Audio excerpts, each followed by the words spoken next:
My brother, what's going on, man? We back. We black in the building, man. How you doing, man?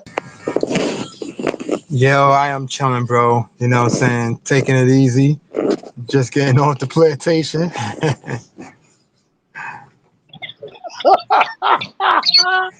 Hey, man. I'm glad that you were able to get off, man. I got a couple of things for you that I wanted to talk about, and that's why I made the title "What About the Queen?" and FBA Focus, because I feel like more people are gonna be sad that the Queen passed away. So let me ask you this question: how does the Queen passing away affect FBA or Native Blacks in our path to get reparations? How does that affect us from your perspective? Hold on, what queen you talking about, bro? Queen Elizabeth. Oh boy. So, and the reason why I'm asking this question is because you know people are going to be making a big deal out of it, which it ain't really got nothing to do with us, and it takes away from our focus. But I want, from your perspective, her passing. What does that have to do with FBA Native Black pursuit to get reparations? What does that have to do with us? Give me your perspective on that. In all honesty, bro, I don't think that it has. I don't think it has anything to do with us. I mean, listen, I wouldn't. I wish everybody can live forever. You know what I'm saying? I wish everybody can live that long, limited time. But um, you know what I'm saying? Just that Eurocentric bloodline, they've done more harm and uh, death and degradation and character destroying and maldistribution. Like they've done so much.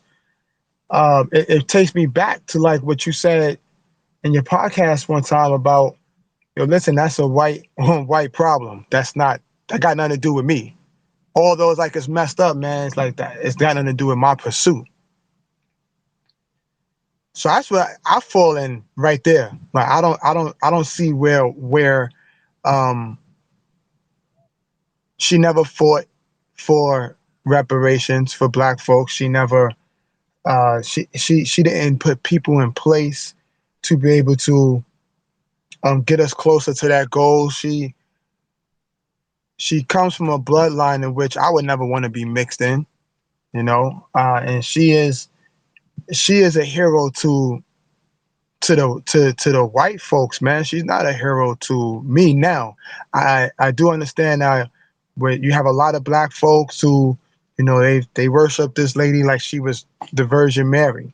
You know what I'm saying? And for those black folks, especially those folks living in the UK, this is a devastation for them. You know what I'm saying? But again, it has nothing to do with us, especially as black people here in America, because you see, because our main focus is, listen, it's black liberation first, and that comes by a way of economics, education, land ownership. It comes by that. So where does she actually fit in at? In those categories, I'm talking about like as far as like just to benefit black folks. She never fit into that in into that spectrum there. You know what I'm saying? So I don't.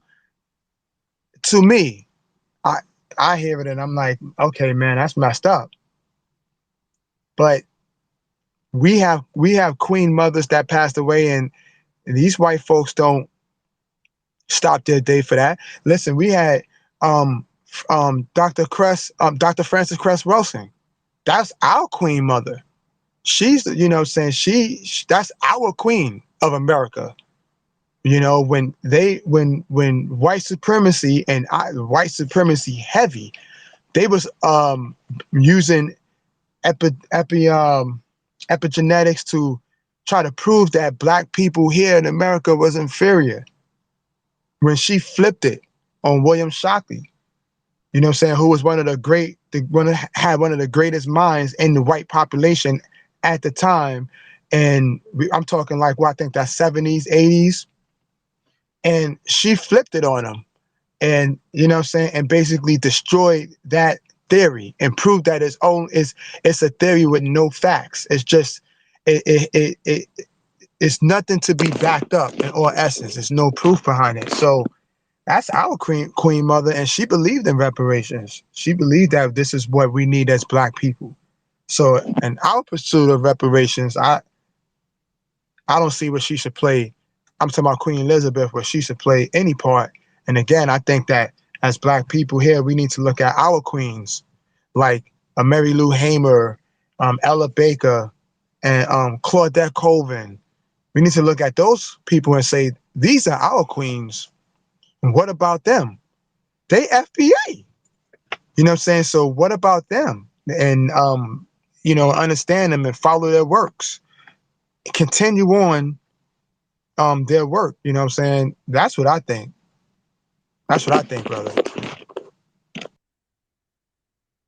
Woo! That's what I wanted. Man, we on the same page.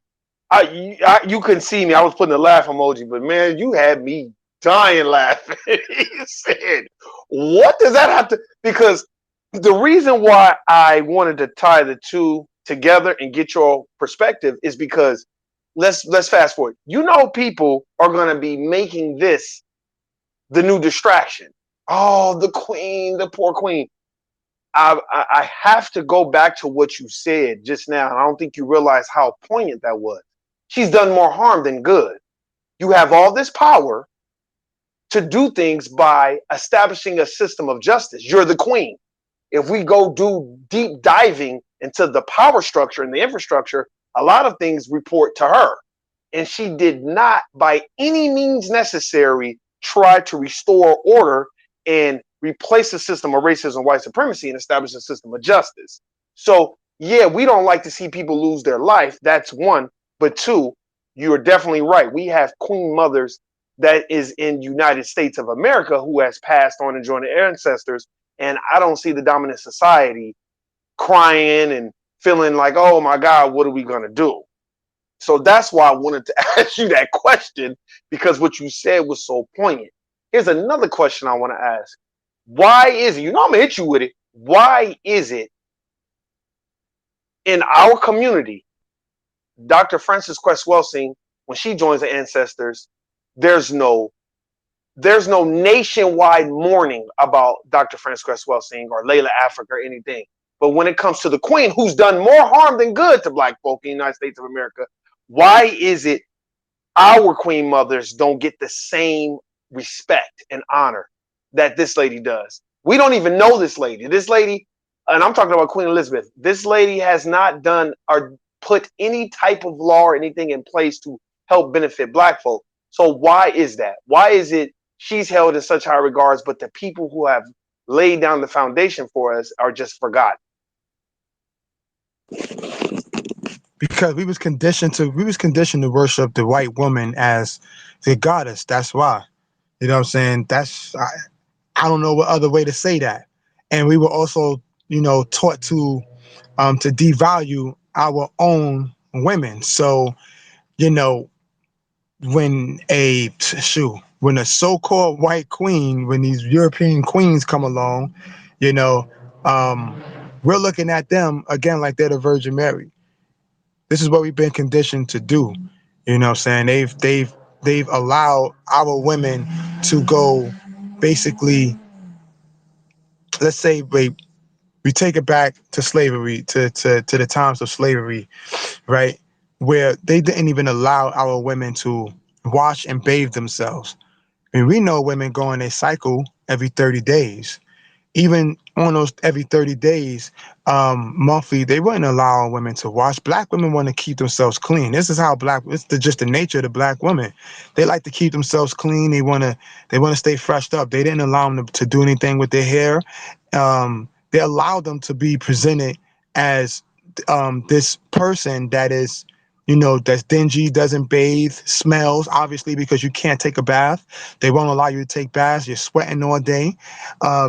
You don't have you have these European poor ghetto European centric clothes on, you know what I'm saying? And then they present this white woman, the slave owner's wife, or the daughter, and then present them as this glorified figure.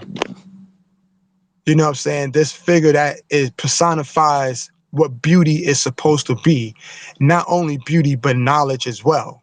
So whatever the white woman says, it's got to be right because it's coming from her. Number one, because white people are supposed to be more, it's supposed to be superior to black people the way that they seen it. And then because it's coming from the slave owner's wife, and we have blacks, and our black women weren't allowed to read. Our black women weren't allowed to teach and educate. But then you got these white women who was allowed to lead and educate our people. Um, that's a social um, conditioning that is happening, a social engineering that's happening. And as we know, that goes on in your DNA for more than 3 days. Shoot, it's a part of your DNA structure. It shifts, and you have children. You pass that down to your children. Post-traumatic slave syndrome, not understanding that you're still worshiping this white woman as the queen-like figure, queen-like status.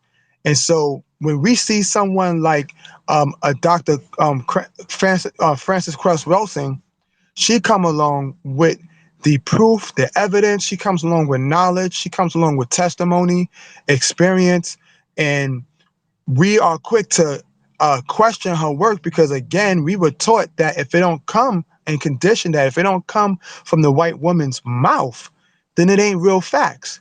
You can see this real heavy with Frederick Douglass. A lot of people, they'll give the white woman that they say taught Frederick Douglass how to read, they'll give her a lot of props. That's what they say now. They taught her how to read. They'll give her a lot of props. A lot of these people would give a lot of props to these white Quakers, the female Quakers who were supposedly teaching our black kids on the low how to read, when in fact they was actually teaching them how to be productive so they could be a better productive slave, not to be great. They didn't teach us to be great. They taught us to be productive. So we fast forward to now, and you see this with Elizabeth, Queen Elizabeth lady, and we say, well, Dr. Welsing's work is questionable. So we can't really vibe with her. Not only that, a lot of people just don't know about her. A lot of people don't understand her. You have to really understand Dr. Frances Cress Welsing. Like, she comes from a line of doctors. Like, she's a doctor. Her dad was a doctor. Her granddad was a doctor. Like, she comes from that line. So she comes from a line of intelligence, and they all dedicated their lives towards the liberation of black people by all means. And so a lot of black people don't read her books, and therefore there's no celebration along with that, because we don't appreciate who she is, because we don't know who she is. Not only that, when you take a look at it, black people have a nasty habit of waiting for the dominant society to say, well, we're going to give you this holiday, and now you guys can go and celebrate and celebrate, dance around. You do your little rap songs, whatever. We give you a little music and drums, but we know you ain't going to go no further than that. It's not really going to cause a revolution. So we wait around. Like, we don't have day set aside for Elijah Muhammad, a Marcus Garvey, a Malcolm X. We sat there and begged for the White House and the Senate to pass a bill so we can be actually able to celebrate Martin Luther King on his birthday. Like, we asked for that. We didn't go and take it. We don't have a day for Carter G. Woodson. Like, these are just our masterminds. And even for the people that's living, what about like Joy DeGruy? A Tony Browder. You know what I'm saying? Like, we're not worried about that. You got the sister the sister from the Nation of Islam. I can't remember her name at the moment. Please forgive me. But she just passed away. There wasn't a nation full of mourning for her. You know what I'm David saying? Muhammad. So, I think it was Ava yes, Muhammad, right? Ava Muhammad. So, Yes, yeah. yes, yes. Yes, one of the first. Yes, one of the first female Muslim ministers. You know what I'm saying? So I'm like, yo, listen, man, you got people like that. We didn't set aside any days for that and have a nation full of mourning, and then the next day maybe a day full of celebration, so we can mourn her, we can mourn her death, and it's okay. You know what I'm saying? Like it's okay to mourn someone's death, but then turn around and you celebrate the life that they have. We don't do that, and we got again. We have that nasty knack of waiting for the white society, the dominant society, white supremacy, white rage. We wait for them to tell us what we can actually celebrate and what we can't celebrate. You know, so I would say that would be that all in a nutshell to me, brother. Ooh. Hey, that was a good reference. You said some real poignant shit. The just last stuff you did. You said some real poignant stuff. Why, one of my questions that I wanted to ask you too, it was really on my mind that I really wanted to ask you was, okay, you brought up Sister Ava Muhammad and Dr. Frances Welsing and all these other prominent female leaders that are thought leaders in our community. Um, and you did give a great example, because I'm gonna repeat back to you. You gave a great example about, okay, there's some of us that don't know about it. So I'm gonna dive a little deeper. Why is it that it's not a required within our community that we don't know?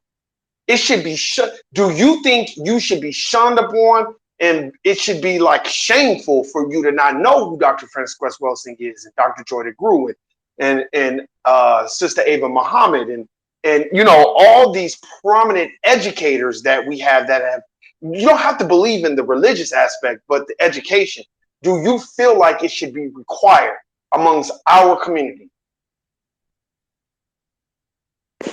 Absolutely, that's a great question, bro. Because in all essence, I think we need to go through a whole line that is required, right? Like they bring us, it,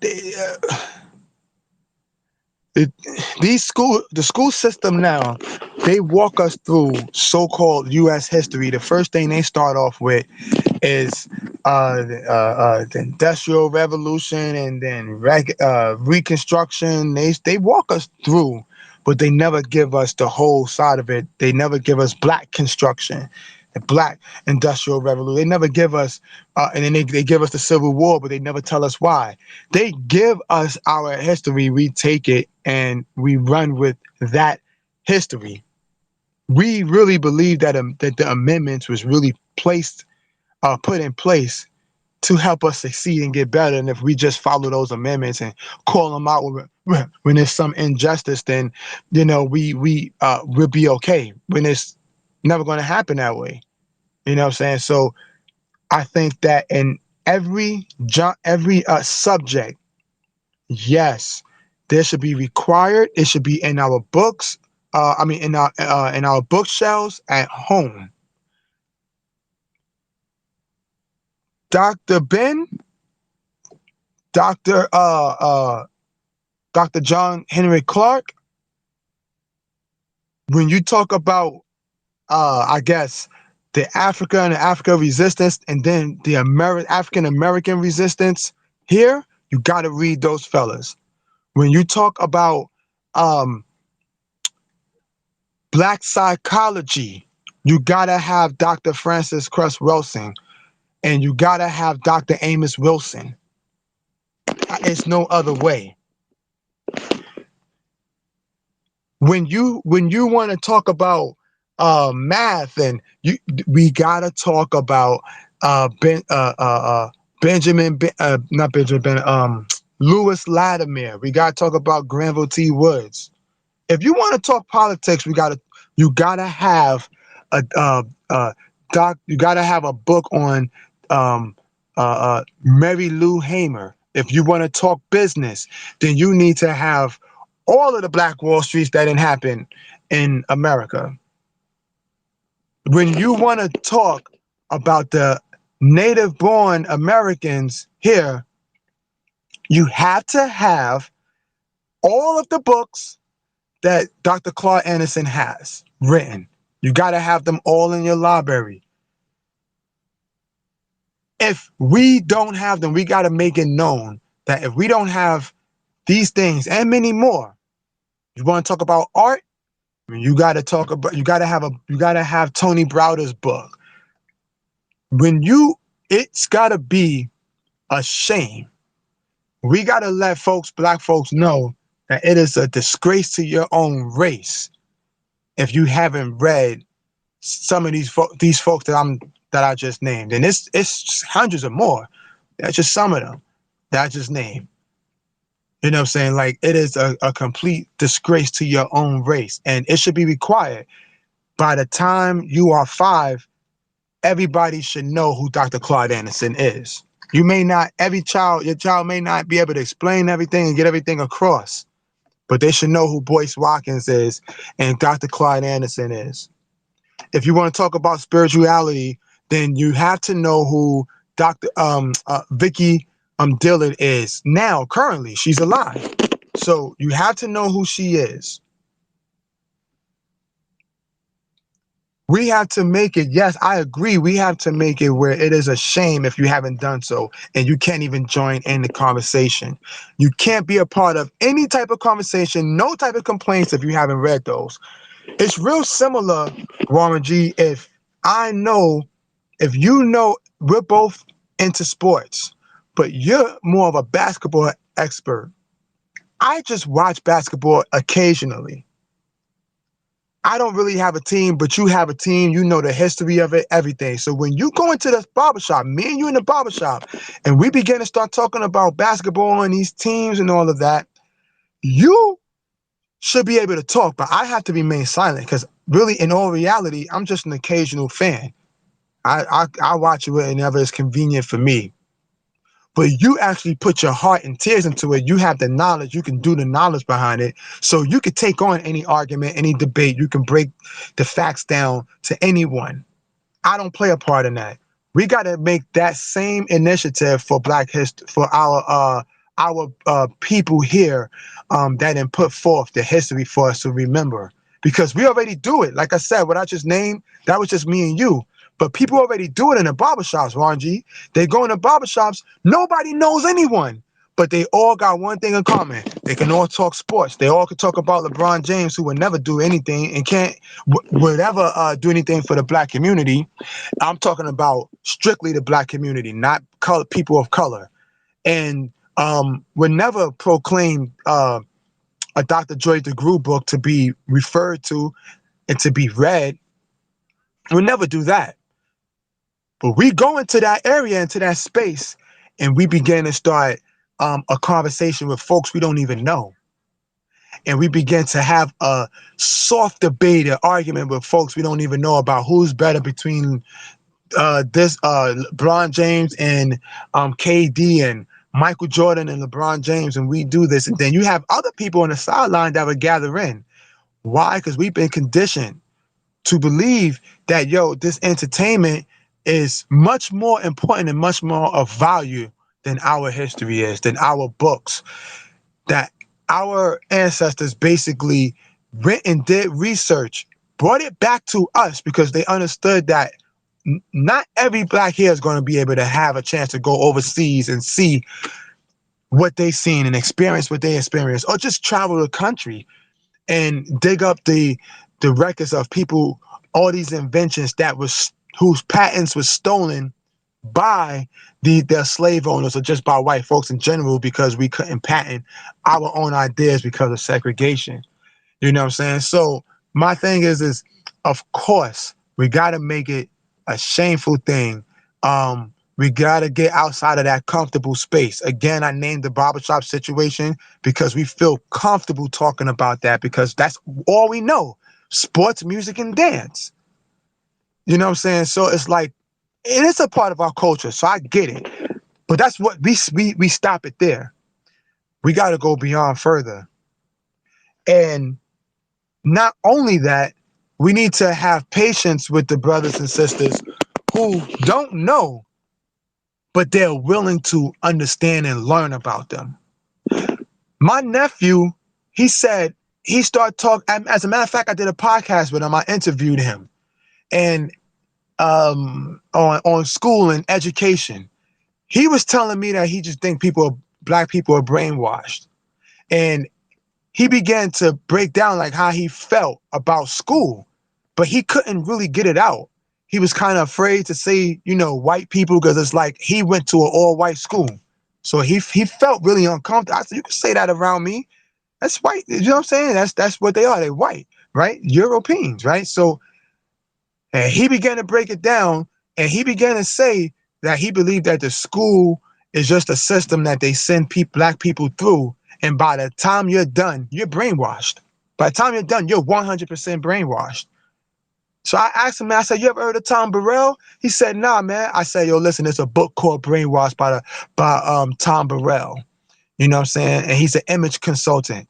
And he wrote a whole book based on what you said. And his book would change your life, guaranteed. I said, yo, you want to, he said, do you have that book? I said, yeah, I got the book. He said, can I have it? I said, you can't have mine, but I'm going to buy you your own. I took him to Barnes and Noble, and not Barnes and a store called Books A Million. I took him there to the bookstore and bought him the book. He's reading it now, and he's understanding now. And now he understands that he wasn't crazy. There is a society out there that proclaim themselves to be dominant, that will stop us from learning our own history and our own people. So it's just stuff like that, like opening the eyes of our youth. He was willing to understand and listen, but it took for someone else to try to open up his eyes and give him a chance to speak. I let him be in a podcast, even though he even said in the podcast, like, yo, I don't know a lot about my history. I want to know a lot about my history. He's Jamaican, but he don't rock with the Jamaican stuff. He identified more so with here in America. So he's like, I want to know about my stuff here in America. And he's like, I just don't know that much about it. And he said it, it's a shame that I don't know. We got brothers and sisters out here that think that, but they won't really speak it. They won't say it. They won't verbalize it. So I think it's a part of that too. We have to be patient. We have to go out and reach people the same way these Jehovah Witnesses go and knock on people's doors to share with them half of the Bible. We got to go and talk to people that we don't know and talk to them about what liberation is and what reparations is, and how those two are tied in together, along with economics, and also bring out our authors. We have to do things like that. We kind of like got to take it back to what they were doing during protests, but not just solely focus on the protests. Just the aspect of going from door to door and telling people what's going on for that day and what's going to be happening, what our goal is, not really the whole voting type of thing. So that's what I would say, brother.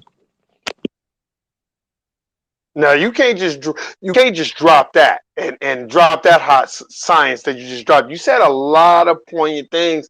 I'm just gonna kind of recap some of it because I got that brainwash. That's a very good book.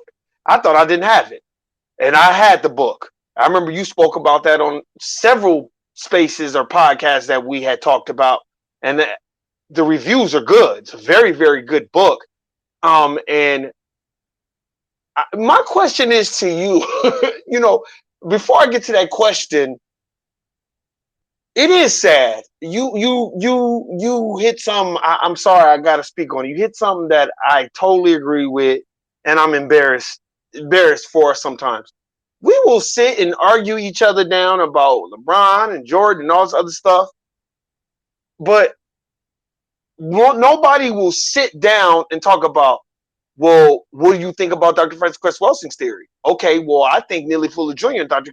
Francis Cress Welsing, from this point of view, woo. Okay, well, what do you think about Tony Browder's theory? Because his theory is such as we don't have those conversations. And when you do have those conversations, it's almost looked at as they're squares, they're nerds, they're morons, they're this, there's that. And I feel like the dominant society, white people, have conditioned us that if we're not talking about no sports or no bullshit, then we're socially inept, we're socially awkward, when really that's the dumbing down of our vibration. That's what I think sometimes. I'm not saying that there's not a time and place to discuss sports, but I feel like sports is way too prevalent than our education. And the reason why I'll say this, my brother, is because just listen to you, you touched on so many things that were on point. And it's sad. It makes me sad because it's like they did a good job brainwashing us, making it seem like we have to be talking about sports all the time. Which brings me to my point before I ask my other question. Now, I'm out here in Las Vegas, Nevada, and I was the main person opposing the Raider Stadium because I knew it was about greed, wealth, and I coined this term. The elite, they don't care about the bottom of the barrel. The elite care about the bottom line. That means they just care about the money. They don't care who they step on, who it affects, how many homeless people there is, how many black folk that are in poverty living in Las Vegas right now, how many black folk that can't even afford to pay for an apartment, not talking about a house. They don't care about that. They just care about putting asses in those Raider Stadium seats so they can make money. And my thing is, when we start to have more value on things that really matter, we'll stop supporting the Raiders and all this because at the end of the day, we don't have no stock or barrel. We don't have no stock, no inventory in the Raiders. So my question to you would be, do you think that black folk don't take black education serious because there's no tangibles attached to it? So they think. Because there are tangibles. You know what I'm saying? If you know your history, you know what you've contributed to this country, there are tangibles. We just don't speak on it. Do you think that black folk act and view black education this way because they think there's no tangibles attached to it? Like there's not, it's not worth even learning your own history. Do you think that black folk think that way? What you think about that, my brother? Yes, absolutely. We so how can I say? So when when we don't question enough. See, your knowledge will come by questioning. You got to question everything. I'm not saying you got to question everybody and question authority whenever, if that's what you choose to do, that's on you. But we don't question enough and we don't ask enough whys. See, you ask why, what that's doing is that will cause you to have um, a problem solving type of mentality. You're trying to figure out the cause and effect. So you're asking why. We don't even put our children in these positions because we don't teach our children from small. Our nephew, nieces, sons, daughters, our godchildren.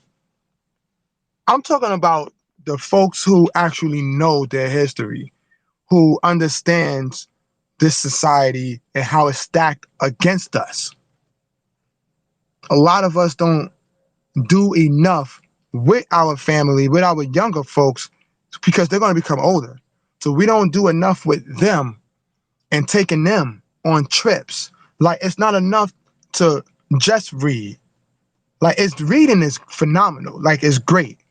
I I used to hate reading. Now I value reading. I love it. You know what I'm saying? It's a sense of peace. It's a zen for me. You know what I'm saying? It's a stress reliever. But we also don't take our kids to these actual landmarks, bro. Hold We on, don't hold take on, hold on, hold on, hold on. You spitting a lot of fire. So I got, I gotta jump in there. Break that down. What you just said. Break that down. Like break it down so the layman people could understand exactly where you come from. So we got Granville T. Woods. I always talk about him. That's one of my heroes because I lived in New York City, and I used to despise the trains. And you hear nothing about but crime and everything. So the things that happen in the subways, I despise now. Before I just despise it all, but I appreciate the operation of the subways now because I understand without Granville T. Woods, there is no subways. There's no subways in New York or in any other state or city in which a train does travel underground or a train does use a third rail. that we have to take our children to something like that. I understand it may be far for some folks, but even for the folks who live in New York City, there's a school named after Granville T. Woods in New York, in Brooklyn. The domination of that school is Latino. You know what I'm saying? You know what I'm saying, Robert G? We're talking about an FBA king, and the school that's named after him is the dominant race in that school is Latino. You understand? What is that really saying, bro? So we got to take our children to these landmarks and say, yo, you know what? Look, this right here. You see how the trains, how they come and how they go. You see the first rail, second rail. You see that rail over there? That's the most dangerous rail. You can't touch it. It's got the highest amount of voltage. It'll kill you first time you touch it. These trains won't be able to operate without it. You know who made that? You know who came up with that invention? Who? Granville T. Woods. Now they can put that into place, Warren G. We learned about this. I heard his name before. I read about him. I saw some pictures that they drew up of him. But now I can see his legacy still lives on, even though people don't, the NYC, they take advantage of that. And none of that money goes into Granville T. Woods' family line. But that's another day, another story. But we got to do things like that. We, yo, we got to take our children to where Nat Turner actually rebelled. Like, where did it start? Where is it at? Right? Our children will begin to put things into place. And so now it's not just all about slavery. We could take our children to Carter G. Woodson's, Carter G. Woodson's, his learning center over there in Virginia. They got a whole bunch of information on Carter G. Woodson there. And we can say, well, we're going to take them there. You can learn anything. They got tour guides, people who will tell you all about it.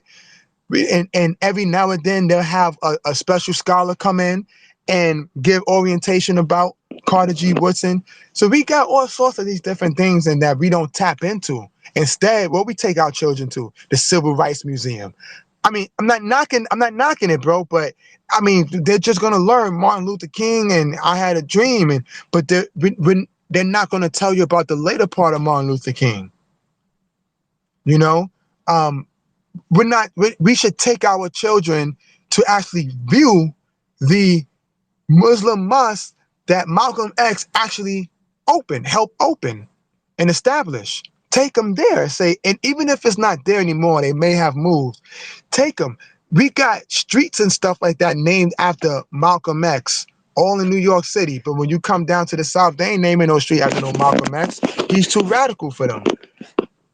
Being that they're not doing that, well, I'm going to take you to, so in other words, I'm going to take you to where the history is at. I'm going to give you a visual. Like there is a museum called the Equal Justice Initiative Museum by Brian Stevenson out in Alabama. I took my kids there, blew their minds, but it was real humble and sobering for them because it takes you through all of the injustices that happened from two black people from the time they hit the shores over there in Alabama all the way into the time into incarceration. They deal with a lot of incarceration, the unfairness in the coal mines, all that stuff that Dr. Clyde Anderson was talking about. They walk you through that in a visual sense. And they have a memorial which they have the names of the 4,200 recorded lynchings, because we know it was more lynchings than that, but the recorded lynchings that Ida B. Wells was able to dig up. You know what I'm saying? I took my kids there so you can see that, so they can see that and understand it ain't sweet for you here in America. And this stuff did happen. They sad. They don't like my saying that, but it's the truth. I don't know what else to say. It ain't sweet here, but we got to make it. This is why we got to form our own nation. You know what I'm saying? I talk to them a lot about that. So I'm like, yo, this is what we have to do. So we got to take our kids to the history. It's great. Again, it's great to read the history, but take them there. Yo, what's the name spoke about? I heard Tariq Nasheed talk about he spoke about this. As a matter of fact, you spoke about her. You speak about her all the time. I can't remember her name at the time, but I know you got the book. It's a thick book, and you talk about this lady who was executing black slaves. One black, one slave was being treated so severely she jumped out the window, and it's look, and it's look, I know we. I didn't mean to interrupt you. I'm laughing because that has to be inhumane for a person to jump out of a third story window. That's Patty Cannon. That's Patty she was on Cannon. the There it is. Patty Cannon. I Yeah. got that It's book, so- the Delmarva River, the Nanticoke River, whatever, up basically between like Yes. Baltimore and Virginia, whatever, one of those rivers. And I got that book. I got that book, bro, from reading. I think it was A Sweet Taste of Liberty. When you read that book, The Sweet Taste of Liberty, it's about Henrietta Woods, and she got kidnapped into slavery, and then she freed herself, and then she sued the government and got $2,500. She sued for Exactly. $20,000, but she got 2,500. But I found out about Patty Cannon because that river, Patty Cannon and them were basically just robbing the slave traders. So that's how I got that book. I got that because you're an avid reader, so from one book you get another book. You know what I'm saying? So that's what I did when I was reading that book. I highlighted and I went and I purchased Patty Cannon's book. And let me tell you, between her and Madame Lalaurie, I haven't even read Madame Lalaurie's book yet. Between these women, these people were horrible. They were just god awful. But anyway, go ahead, That's, my brother. and that's the one that was from New. That's the one that was in New Orleans, right? Madame Lalaurie is New Orleans. Yeah, she's Yes. New Orleans, That's the one. and then that's Madame Lalaurie, and then Patty Cannon, the lady who jumped out of that three-story building, that was one of her slaves she caught. And remember that Patty Cannon, she had family members and she had slaves. Well, the family members, the dudes, was fucking the slaves. So when the slaves would have the mulatto babies, she would kill the babies. She wouldn't do nothing to her family member. She would just kill the babies. And she had dead bodies, dead black bodies all over her land. Only reason why they discovered it, my brother, is because when she ended up like dying, she ended up dying in prison. But when they were trying to recultivate the land, they couldn't cultivate it because like no crops would grow. And then as they're digging, they're sinking because there's dead bodies everywhere. So that's how. But go ahead, my brother. I just want to let you know, yeah, Patty Cannon. Never forget that name. That lady was horrible. Yes, and the other one you said was Madame Lemo, right? Madame Lalaurie. Madame Malari. Lalaurie. Yes, that's the one. Yeah. That's the one because I remember. So you had. I remember Tariq Nasheed. He when he bust out the documentary, Buck Breaking. So I was like, yo, I was like, really, yo. So we went down. We drove over about 6 hours. I'm like, I want to see this because that's the type of person I am. Like, man, you know what? This is the history. The history is over here. I want to go where the history is at. Wherever black folks made something happen, or even if okay, if black folks made something happen, invented something, or whatever impact they had there, or whatever happened to them there, I want to go there. I just want to put my feet there. You know what I'm saying? I want to be able to see for myself. So we went to New Orleans, and yo, that train is still standing. The home where she was had her slaves is still there. It's still there. Where Tariq Nasheed was like, yo, this building right behind me, I think it was like yellow or something like that. I went there, it's still there. So that wasn't a false. It's a true. So I'm like, man, this is crazy. And the tour guide that I had, he was a black historian, and he was talking about it. And I was like, yo, this is crazy. So we're walking through the whole downtown New Orleans, Warren G, and he's telling me this is where the slaves were sold right here. He was like, this is where slaves were sold. He showed us the shore they came in on off of the boat. And he said they were deported here. He walked us through. He walked us through to a building, and he said this is where they took it down. It was called the slave exchange. He said, but they took it down and now it's an Armani exchange. They kept the exchange there and it's an Armani exchange. It was crazy. And I was like, yo, he showed us the ground that we was walking on. He showed us the wall, how there was still fingerprints from the slaves from when they made the bricks, and how they would dig while the brick was still soft. They would push their finger into the brick to signify I was here. You know what I'm saying? Like this is just what, and I'm like, yo, see, this something, uh, Tariq Nasheed said he talked about this, but I want him finding out about something else, all these other things.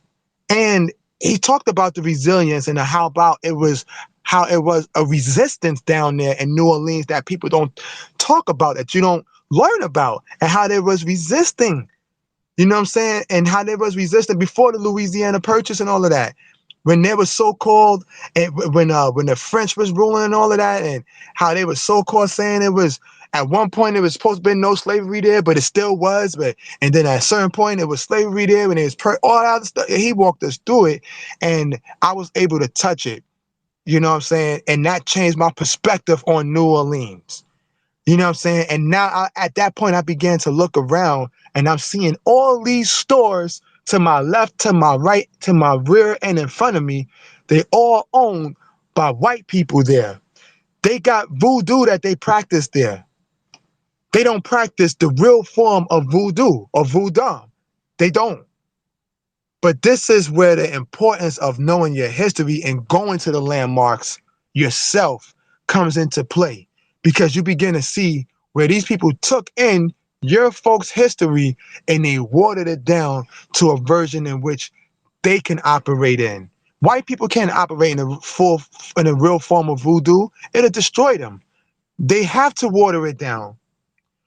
Voodoo, like uh, uh, James Smalls explains, that voodoo is more so of a science.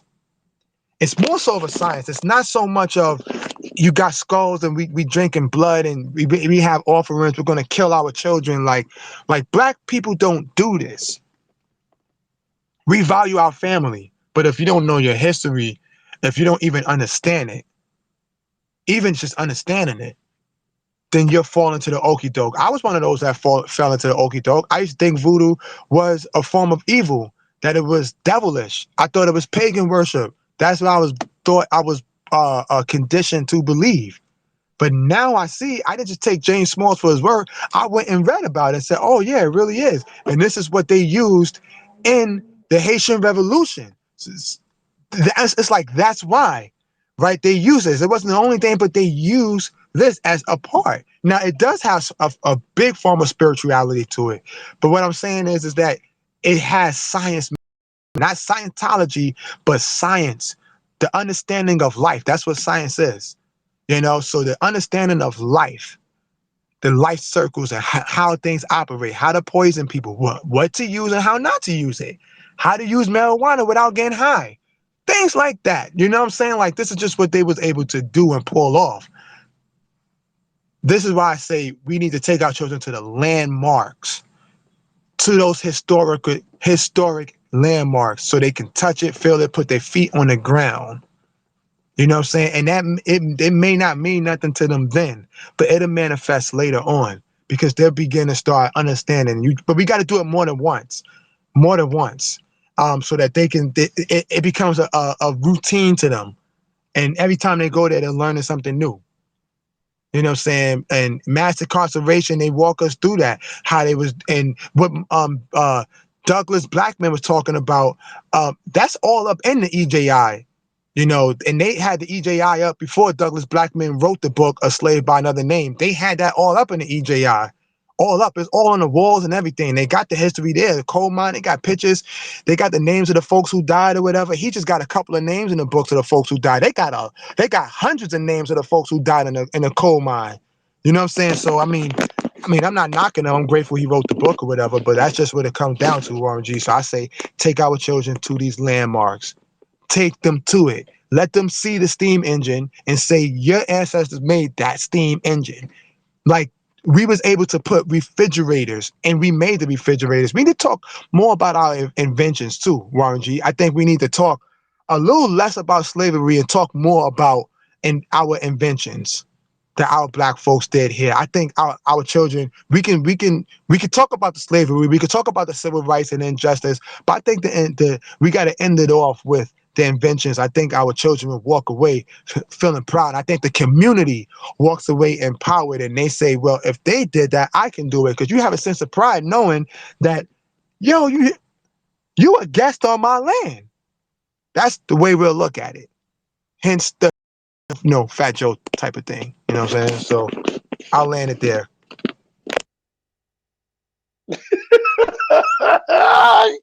You on fire. Because everything you saying, I agree totally. Not just because of that. And I like how in depth you went because, I thought about that too. I want to do it. I just want to go on my own, visit Madame LaLaure's little thing so I can intake it. I want to get that energy. And uh, I spoke about But check this out. this before. But check this out, brother. I don't mean to interrupt. I promise I'll stop right after this. But they won't allow you in the building, though. They won't allow you inside the house. I believe it. That's the crazy I thing. believe it. I believe it. I believe it. No, you're not interrupting. You know what, brother? This is funny too, man. And I'm gonna go ahead and kind of speak on it. You know what I mean? In this form. The reason why is because I remember in high school I took this class called comparative religion. So we talked about Mormonism, Judaism, Buddhism. We talked about Christianity. We talked about voodoo. We talked about voodoo. There's a white dude. We talked about all these different religions, and it wasn't about what I liked about what that white dude, the teacher, he was like, if you came here to bash another religion, you're not in the right class, and I'm gonna have to ask you to excuse yourself. And talk to your counselor to get you off the thing. Long story short, he was just basically like, this is called a comparative religions class. So we're just gonna compare different religions, what you learn, things maybe you like from your religion. So it was actually dope. And I was like I think it was only like 2 black people in that class. The rest was like white, Asians, and Latino, mainly white. And what I liked about it it was a very much introduction to what you're saying. He was basically breaking down like how old Christianity was compared to like the ancient African belief systems. Like when I hear you talk about it, Professor Smalls talk about it, Dr. Kaba talk about, like, that white dude was saying the same thing as them, but it didn't resonate until listening to them and reading. And the one thing that white teacher did say was, you're going to have to read it for yourself. And he would always, like, once a person started talking madness about another religion, the first thing he would do is stop the class, David, and he would be like, have you studied this religion? And be honest, because I'm going to ask you questions. I've studied a lot of religions. And then one of the, if the kid's like, no, he's like, then you can't speak on that religion. And I never forgot that. And I would chop it up with him after class. It'd be me and a couple of people. And the one thing that I did like was he's like, he said, people are always scared of stuff they don't know. He's like, but voodoo is a religion too. And I was like telling him, I was like, well, the way I'm raised, voodoo is like, just like what you said, you're not supposed to do anything with voodoo and all this other stuff. And he was like, you know what that white teacher told me, David? He said, well, people that study voodoo and voodoo could say the same thing about Kojic. He said they said the same thing about what you do. He said, and you know what he did too, Dave? This one really baked my noodle. This white dude was like, the difference between your religion, because he knew a little bit. He's a white dude. He knew a little bit about Kojic. He said, Kojic is barely 100 years old. He said, voodoo and voodoo is thousands of years old.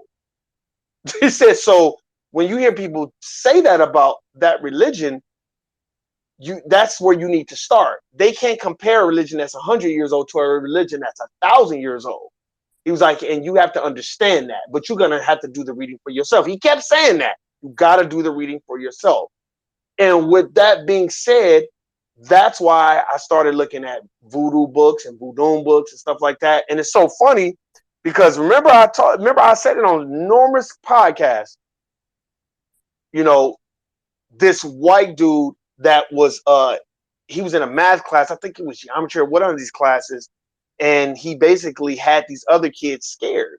And they were like, the kids were telling me, David, stay away from that white dude. That dude is crazy. He was doing like witchcraft and stuff. And they were scared of him. Like he had the whole class shook. So I kind of talked to him. I said, why is everybody afraid of you? He was just like, oh, it's because of my religious faith that I practice. And he was just like, it's an ancient African belief system. This was in high school, David. And he said, but don't worry. I can't do anything against you because my teacher, he said, my teacher is his bloodline is from this land, and it's an ancient African belief system. So anything that I would try to do on you or any black person that is native to this landmass, it would backfire on me. Why is it that white kid knew that, but I didn't know that? That's what that. Do you understand what I'm saying? This is not about dumbing down Kojic or dumbing down First AME. This is about why does this white kid know about native black folk to this landmass and ancient African belief systems? He didn't say from Africa. He said ancient African belief systems native to this land. That's what he said. So he was talking about the people that you always talk about. He was talking about the people that were here, like Dr. Ivan Van Sertima was talking about. So why is it he knew that? And me and him is the same age. And I had the slightest idea of what he was talking about. And my question to you is to say all that is, why are we not embarrassed that not other religious groups, but other racial groups know more about our history and our African belief systems than we do? Why are we not embarrassed about that? Wow. I didn't That mean to just hit you with that. I didn't mean to hit you with that. wow. That just may be the dagger right there. Man, you I'm guys, just saying. I'm just saying. I'm just black saying. folks Before you got give, big on like I'm about to say. hey, before Yo, you give your answer, and I'm not interrupting you. Even then, I mean, he had like this. I'm not lying, my brother. Like this nigga had them kids was spooked in that class. They were spooked. This wasn't no like they was like not laughing and they was like leave that dude alone because that dude be practicing witchcraft. And then he broke it down. He was like, first of all, he told me, he was like, first of all, it ain't no witchcraft. And then he said, my teacher is he's native to this landmass, and our religion is an African ancient belief system. He said, have you ever heard? Then he started speaking about voodoo and Kamdumle. Then I just knew about voodoo. I didn't know about Santaria and Kamdumle and all. I didn't know none of that, David. So I'm like, I'm lost, but I'm interested. But what really messed me up is when he said, it does not matter. He said, it'll work on them. He said, but any black person that's native to this landmass, it won't work on them because my teacher is native and he, his generation, and he started breaking it down. Like he's like, and it's an African ancient belief system. And I'm going to say it again. He didn't say from Africa. So let me correct that. He kept saying like original. I was like, and look, David, my dumb ass was like, oh, you mean like Native Americans? He's like, no. And he was looking at me like, damn, nigga, you don't know this shit? So it's like, why is it we not embarrassed about that? Because that was embarrassing. Because I didn't know what he was talking about. So that's my question to you. I believe we're embarrassed because we misunderstood. We are a misunderstood type of people, and we don't do enough studying. We don't shame each other enough because we didn't do enough studying. Um, these people, that's all that they do. I always say, I tell my son this all of the time. I don't install no hate into him. I tell my daughter this too. So I ain't trying to install hate, but this is what I always tell them. When you're around white people and they begin to want to start asking you questions, they're interested in the way your hair looks and they want to know how long you've had it and What you get it?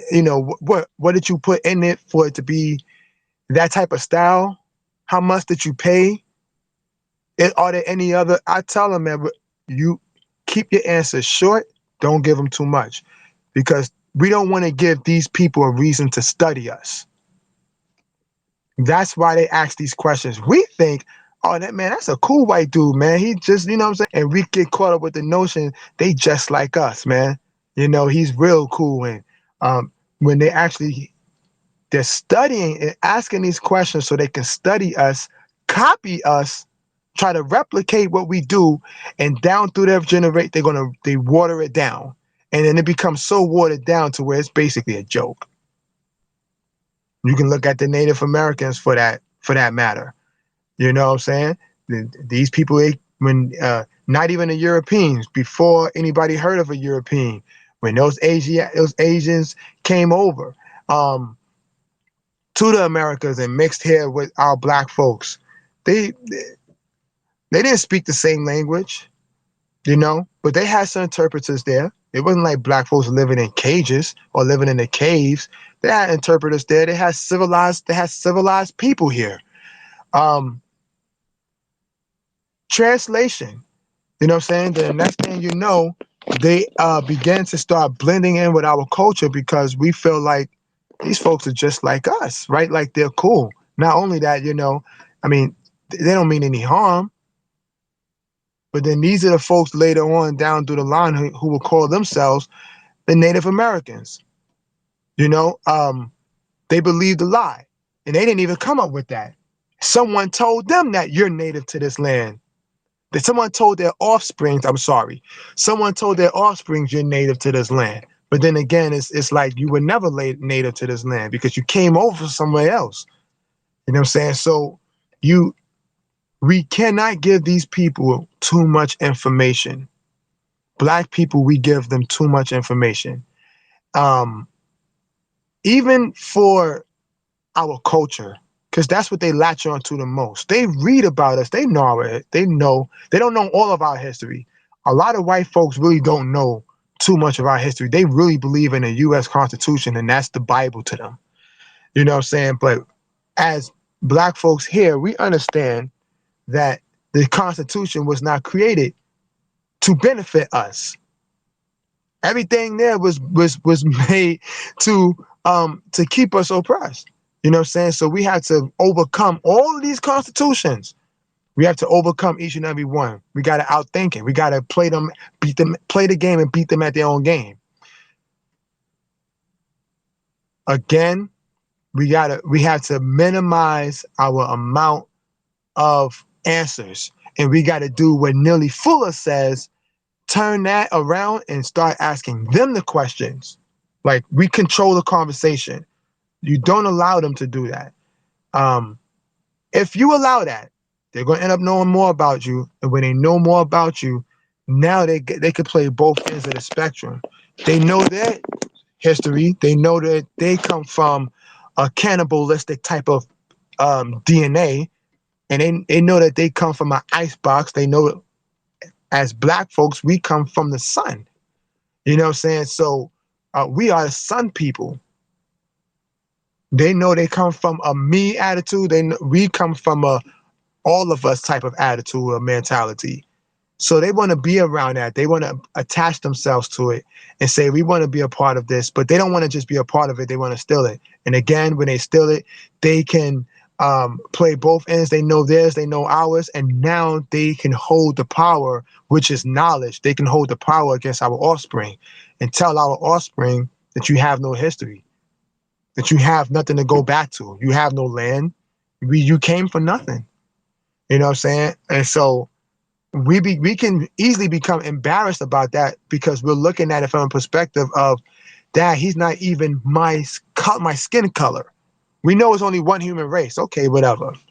But he's not the same racial group. Like, they make up the racial, they came up with the whole racial group thing. So I'm going by your game. They're not in the same group that blacks are in. But how is it that they know more than what I know? Not only that, we realize they beat us out of our own game. We thought we can do the knowledge. We thought we can do the math and the knowledge when someone else outsmarted us, basically. So I think this is just as a whole. I know like every black, there's a lot of blacks in which this is not happening to. I know there's a lot of blacks, such as yourself, Warren G, who have white folk that you work around that you had to put into place because these people staying around, and because you didn't say too much, they just studied your aura and said, wow, we got them, and didn't truly understand who they were talking to and what they was talking about. So um, the best, I would say, a solution to that issue of um, not knowing ourselves. We got to know ourselves. This is what it's an ancient saying in Africa. Imhotep said it too. Amenhotep said it. Yo, know yourself. Man, know thyself. So you got to know yourself. You know what I'm saying? And once you know yourself, now you got to use and apply that knowledge so that when these white folks come around and they want to start questioning you, you already know you read Neely Fuller, you listened to Neely Fuller, you read Dr. Frances Cress Welsing, and you listened to her lectures. You read Dr. Amos Wilson, um, all of his books, and you listened to his lectures. You can understand white supremacy coming. You see it coming a mile away. So you know, you can tell by their facial expressions. You can tell it's all mapped out. So we won't be beat at our own game. We won't have to worry about being embarrassed. And we won't speak too much to give these people a chance to study us. Again, we don't want to give these people a chance to study us. This is what the Africans did that I felt like was a huge mistake. I'm talking about even after slavery. I'm, they allowed these white folks to come over to the DRC and to Brazil and to Angola and Nigeria, all over Africa. They allowed these white folks to go there, talking about that scientists, they come to give these vaccinations and heal them, or they come to give gifts. They're a gift bringer, and these people were just sticking around to study these folks so they know how to exterminate them later on. Taking their DNA, taking blood samples, urine samples, skin samples and skin cells and all that so they can study you. We don't even have to go back that far to Africa. We can go here in America with Henrietta Woods when they took I believe that's Henrietta Woods. Correct me if I'm wrong, brother. That was Henrietta Woods that they took her DNA samples No, that and was Lax. That was Henrietta. Henrietta Henrietta Lacks was Henrietta she Lacks. was yeah, no, but they were both black, native black women, and Henrietta Lacks, they took her stem cells. Henrietta Woods, she was the woman who was kidnapped into slavery, escaped slavery, and sued and got restitution. She got like a restitution check for like $2,500, uh, for being kidnapped into slavery. Right. Thank you for that. Yeah, Henrietta Lacks, in which they took her cells, right? And she was going to the hospitals and to these medical centers, and she was being tested. She didn't realize that in her mind, she's being tested to figure out what the heck is going on with her. What can happen for her to be cured? Is there a cure? What procedures can she take? That's what she was going there for, in all honesty. But these folks was there asking her all of these questions. Why? So they could study her, exterminate her, because they knew this lady right here, she holds the key to our future. They weren't thinking about the future of blacks. They weren't thinking about the future of colored people. They understood. They said she holds the key. You know what I'm saying? It's not in her language. It's not in her arts. It's in her body. It's in her DNA. So they studied her. You know what I'm saying? And then all of a sudden she dies a lot sooner than what she should have. You know what I'm saying? And then now, years later, the family finds out that they were studying our family member. They were studying our ancestor, stealing DNA from her. Where was that DNA going, though? And who was a part of it? This wasn't just a medical center. This was everybody was involved in on this. The government was involved in on it. They knew this. You know what I'm saying? The medical center can't just fly your DNA out of space to see if it would still operate out there. You need the government to be able to do that. You know what I'm saying? So they all was in on it. And this is what they did. Too much information. So again, we can't allow these people to study us, because if they do, they're going to steal what we have, or they're going to die trying to get what we have. So they can study us and potentially learn more about ourselves than we do. Ooh-wee. I agree with it. You know me, man. I love the answers. I love what I love the most about this kind of Q&A is you always reference, and it's true. I have to speak to that. That's why today, I notice I'm doing more of piggybacking on what you're saying, because, man, I don't just be on them podcasts just running my mouth. Like, this stuff has really happened. Like, they've tried to. I was always, when I really, really started coming into the knowledge, 2013, 2014-ish, and when I really started reading in 2014, 2015, um, they didn't say nothing at first at the court plantation, because there was another white dude that was reading at the job too. So it wasn't really that big of a deal. But you know what they did? They told him to stop reading first, because they really didn't want me reading, because I became very much an introvert. And the reason why I became that way at the corporate plantation, and I call it that because it is a plantation. Unless you're working for yourself, it's a corporate plantation. It's just like what Dame Dash said. You're only the boss if you own it. If you put up your own money. If you don't put up your own money, you ain't the boss. So working there, I started to learn a lot of stuff. And one of the main things that I learned was, they don't want me educating myself. Especially when you're dealing with someone that is not as educated as you are. And I'm not talking about going to school and getting a degree. I'm talking about self-education and self-studying. And when I mean by that, I mean learning your history. Oh, okay. Let me read Dr. Francis Cress Welsing's book. Let me read Dr. Claude Anderson's book. Let me read Medical Apartheid. Let me read Slavery by Another Name. As you start reading these books, you're like, oh, snap. But as you're reading them, those people are watching you.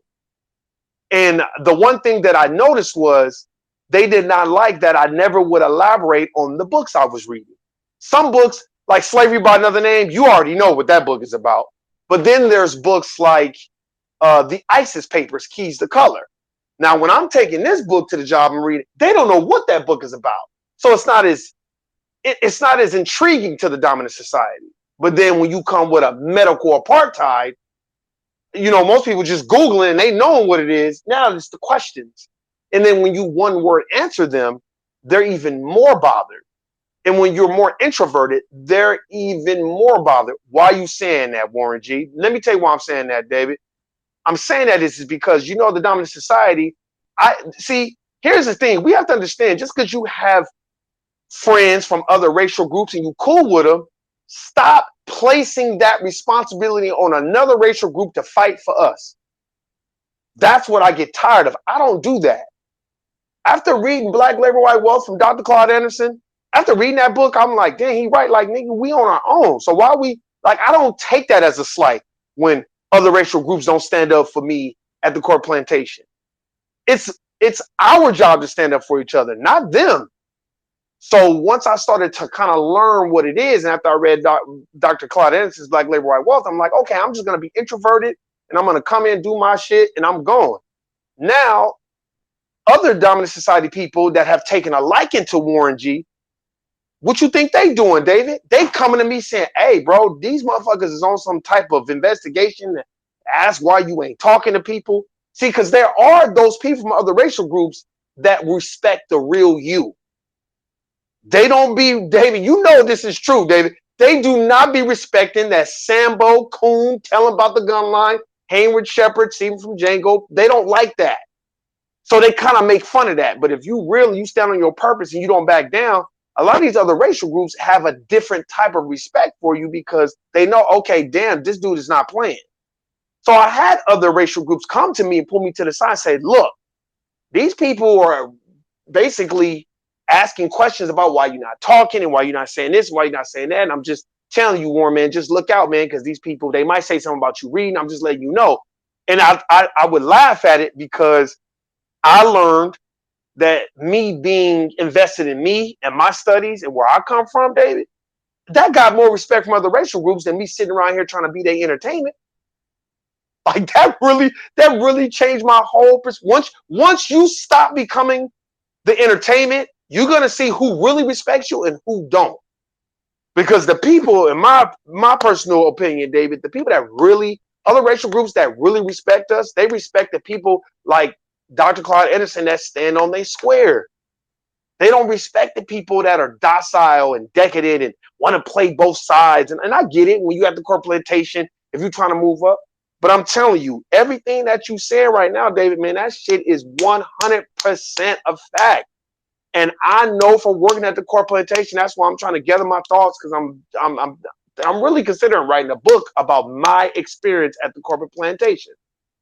Because, man, I'm telling you, the things that they do, if you are not resilient, at understanding this system, like your nephew, he ain't lying. That education is brainwashing, bro. I'm telling you for a fact, it is. You know why it's brainwashing? Because they basically, who said this? I think it was either Zoe Williams or one of them prominent thought leaders, or Dr. Phil Valentine. One of them said, Western education ain't nothing but memory. They just want to know how good your memory is. They're not really teaching you anything.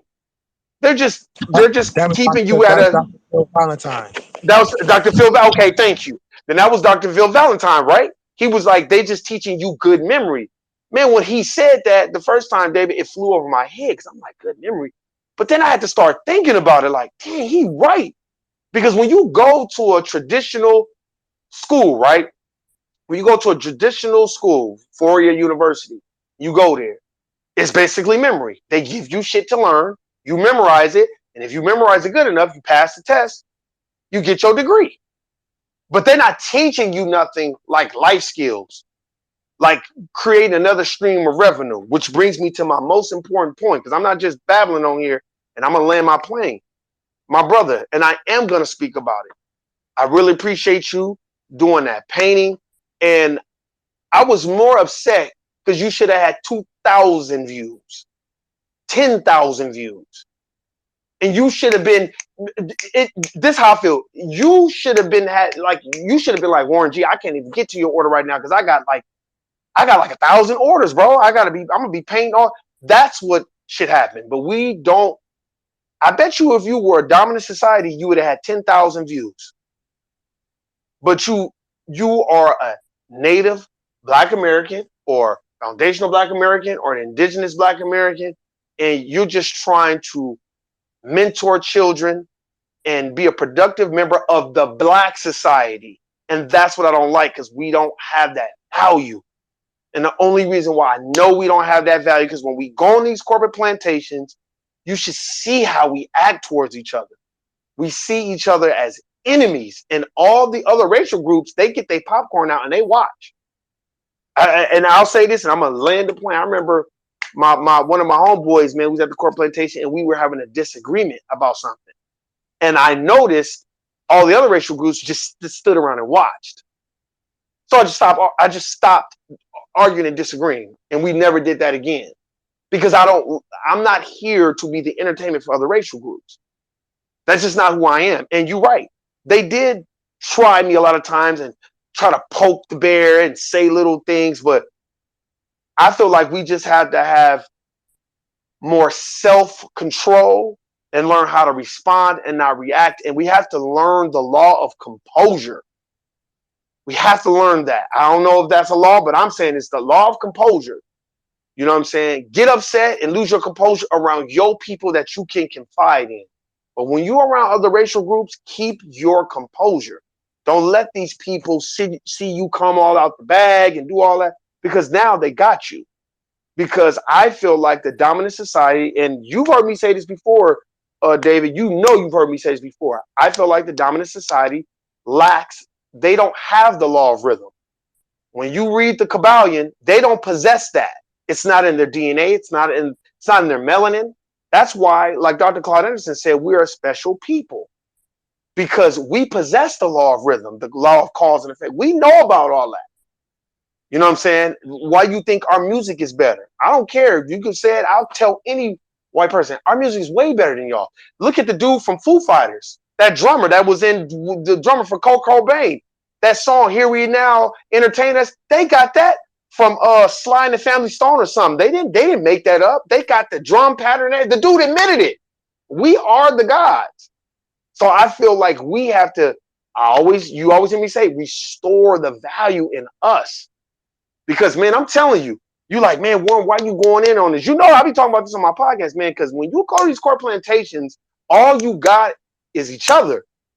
And when you dealing with people that's trying to jockey for position, they more on some Obama shit. They just concerned about their family and their individual accolades. They're not concerned about the group.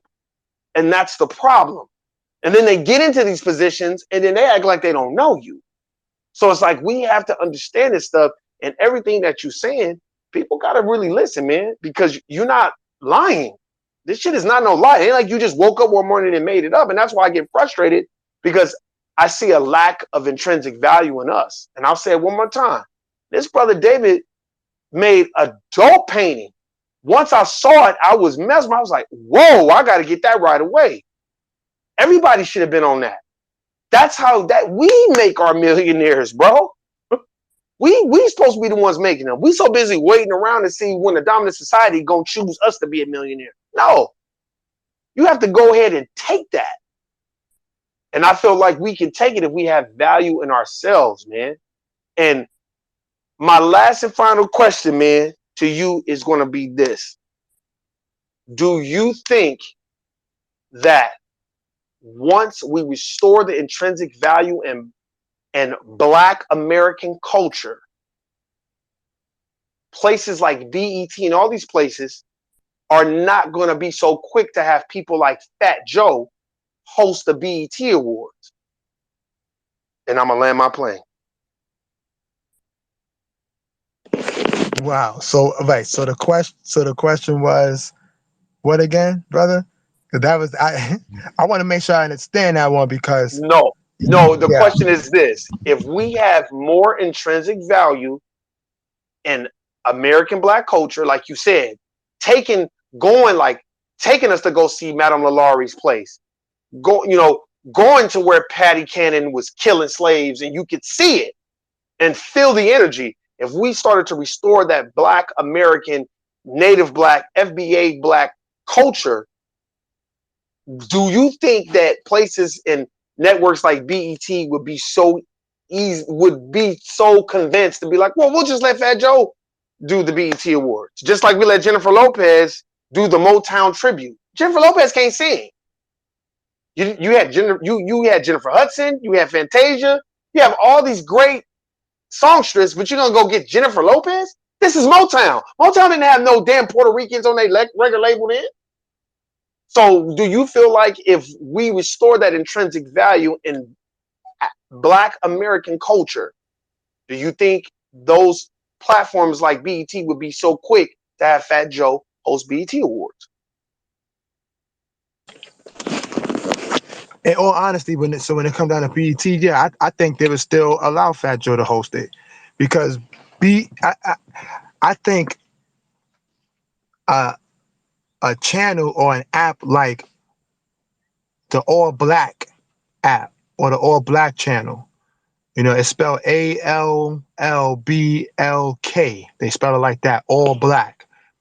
I think something like a app like that, they will host an award and they would have the true culture of Black people represented properly in a award show. But BET, I still think that they would go ahead and still have other cultures host an award show because see, they say that the BET, they say that the BET um, CEO is black, but BET does not serve the interests of black people in no way possible.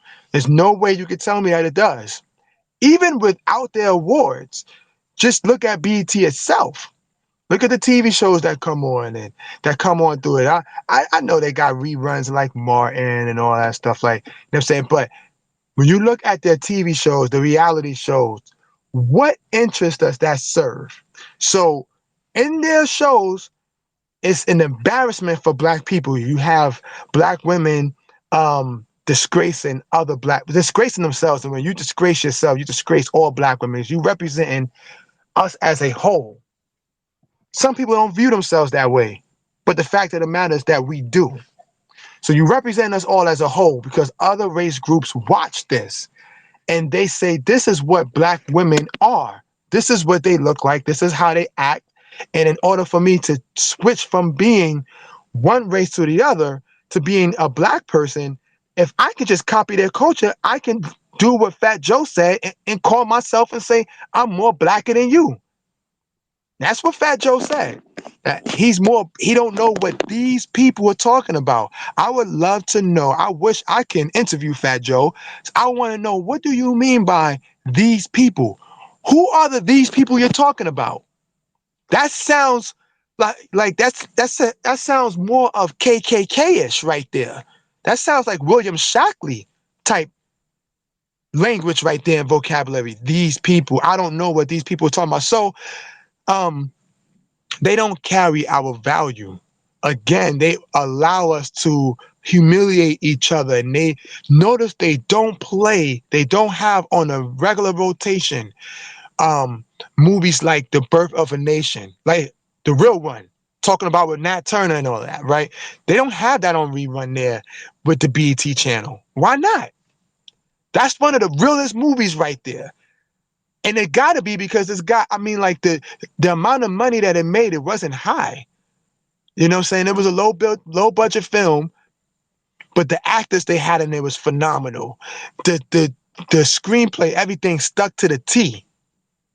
You know what I'm saying? From reading about Nat Turner, I don't see where they had a single error there. Now I could be wrong, but I don't see where they had a single error. So I'm saying when you look at they don't have any movies on resistance there. This is what we see because it's supposed to be black entertainment television. So we're supposed to be, as black people, be able to tune in to a channel. We be able to get away from the MTV and the Cartoon Networks and ESPN, Fox News. That should be our safe haven when it comes to entertainment. But instead, they use images that cause more damage to our people than the positivity. So they damage us, and then they spit it out and spew it as something to be glorified.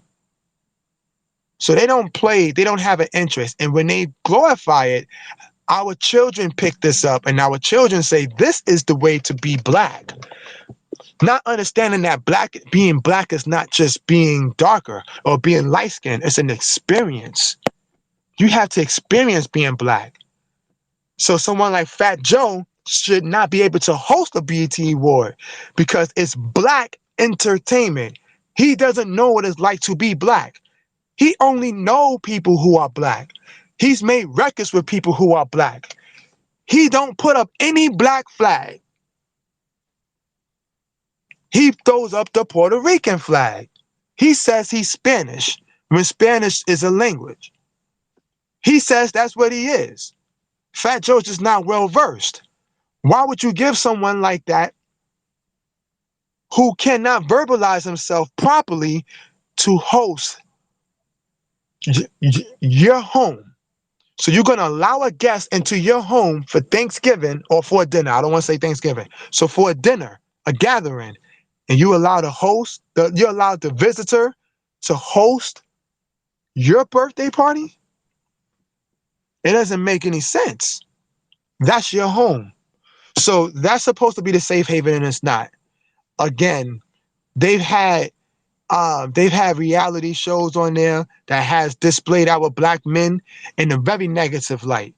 to where we are arguing with each other, showing how we flossing our money in cash, but we're not talking about they're not putting someone like a Floyd Mayweather, which I mean, Floyd Mayweather go both ways, but Floyd Mayweather will talk to you about the importance of having your own, and how he'll brag to you about how he is his own his own agent. He's his own everything. That's what Floyd, he'll brag about that, and then he'll toss the money out to you and all of that stuff. But I would like for our black folks to be able to get on par with being able to see through these images that are damaging psychologically, physically, spiritually, how it's damaging. And as long as we install a certain value, when we look at BET and we see the short-term effects, we see the long-term effects, we see the conclusion from there, we can make better judgments.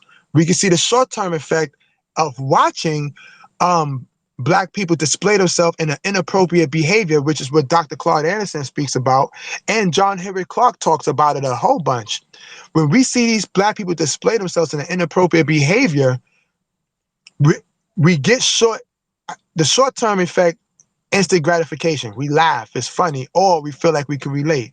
Long-term effect, we feel like from that relation, we can do the same thing. And if we can't accomplish what they can, we're less than a man.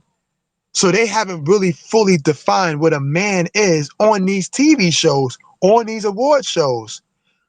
On these award shows, you're going to see black female you're going to have it every time. Black females are going to be exploited. Black men are going to be exploited. Fat Joe is catering into it. And at what point do we start to boycott Fat Joe? We have to start boycotting. We have to call for it. I'll call for it. We gotta stop. We gotta stop supporting this dude. This dude has showed, him and his peoples, they have showed they are not working in the best interest for black people. Remember when all of that stuff went down with the court case with Bill Cosby, before the case was even over, before we knew the facts, he was saying Bill Cosby was guilty. And he was saying, how could it not be? Because, I mean, you got all these women coming up. Yeah, but okay, so let's talk about your man, Big Pun, how he was beating on his wife and how there's video of it. And there is no, you know what, I can't condone what Big Punisher did, how he was acting. Let's talk about his crew, the beat nuts, the other Puerto Ricans, right? He doesn't talk about his people. Notice that. He gets on his little Instagram and he sits there and blasts black people. And he sits there, he want to engage into our conversation. And then he ultimately disrespects us by saying, nigga, I'm more black than you, nigga. You see, this is what happens when we allow people into our circle and they study us and they attach themselves to us and they feel like they are a part of our struggle because they had a chance to be around us. And from being around us, now they feel like they are us. We have to stop that. So all in all, brother, yes, I think that they were still BET currently constructed, even if we had a sense of, again, long-term and short-term, we were able to know that the short-term is going to give us instant gratification, instant entertainment, but the long-term is going to have damaging effects on us. We decide to rock with the long-term and say we're not messing with BET, we're not watching it, we're not tuning in on the award show. If this dude is hosting, we don't want to watch it. We want one of our original entertainers that got class and dignity to host it. That's what we want. We want, during your awards, you can have your music, have your performances, but we want one of our leaders to read a passage from an important book like Black Economics or Dirty Little Secrets or the ISIS Papers. Read a paragraph. You don't have to read the whole page, right? Just give us 3 minutes of just reading. Let's add some consciousness into it. Then I can see myself rocking with a BET award show because I know after all this nonsense, we're going to get some sort of um, dignity. And in between the acts, when the people are being introduced, we're going to have dignity represented for us. I just don't agree with the entertainers. But BET currently constructed, they don't operate in the interest of black folks. They have showed this, they display it. Anybody that thinks that I'm lying, go on now. Watch it. Watch it from the perspective of exploitation, and see and view what I'm saying and tell me if I'm lying. They are using our people against our own liberation. We can't have that. So I think Warren G, in all honesty, yes, they would still use someone like a Fat George, Jennifer Lopez. They would still use. I wouldn't be surprised if they go ahead and start using white folks on a continuous basis, using white folks, Indian folks, because like we all supposed to be colored people, right? Supposedly. So I wouldn't be surprised at it. You know what I'm saying? And the messed up thing about it is you're going to see now with this Black Panther movie coming out, they're introducing these brown people, the brown people, they're introducing them. And so now it's really going to make it okay for black people, for brown people to be the host of our events that we started for the recognition of our people. This is what they do. This is what it's going to usher in that type of imagery. The fact that us getting along makes the world better. Not us having our nationhood would make our nation better, and then through making a strong nation, now we can make now the world can be better. The world's off balance because black people don't have their nation, their liberation. They don't have their nationhood. It's off balance. The only way for the world to be balanced is if we get our power. That's it. Through economics and education. BET is not going to promote that. And black people who will get on there and speak about that, they won't have them on. Someone like Fat Joe is going to get on there, and he's probably going to amputate that ridiculousness about Latinos being 50% responsible for creating hip hop.